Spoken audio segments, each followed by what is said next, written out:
So the halachot for the regular minyan. Good morning, everyone.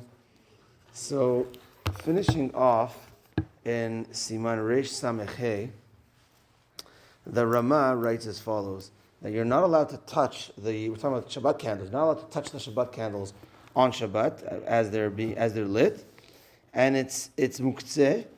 And the reason as well is because you might tip the wick, and by tipping the wick while it's lit, you're either going to be drawing more oil toward it, and that's considered like when you're enhancing the fire, like as if making the fire, or you might tip the wick away from some oil, and therefore you are causing it to be mechabeh, causing it to be extinguished. So therefore, stay away from touching the candles. Now, a person could ask a very smart question. The Shulchan Aruch already addresses this: is that am I allowed to put water under the oil when I light my Shabbat candle? What do? Put water, put oil on top, then I have my wick. But hold on a second. When the oil, I already know that when the oil is going to run out, the water is going to cause it to be extinguished. So maybe I should just put oil, and okay, it has to extinguish at some point, and that's it. But why am I putting the water that's going to mamash like cause it to extinguish? Shulchan Aruch says that's fine. Kevan she'eno mitkaven lekibui ela le'agbiya shamen. What's your reasoning for the water? You want to lift up the oil.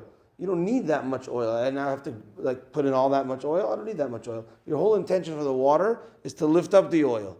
My intention is not to extinguish the thing.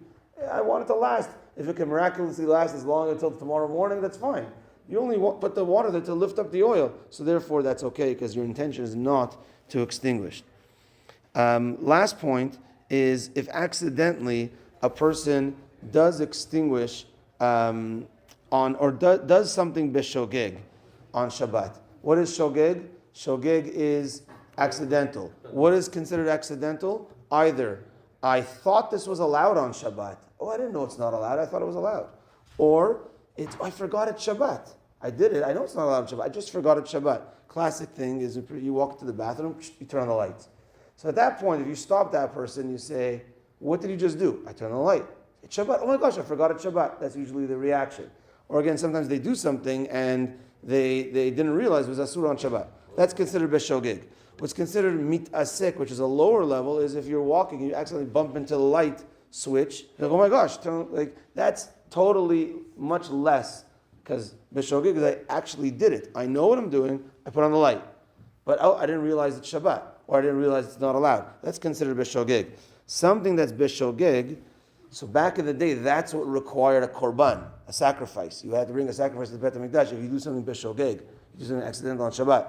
So we don't have the Beit HaMikdash. We have to ask Hashem for forgiveness in that case. And some people, though, give tzedakah, the amount of an animal. That's a good amount as a chatat.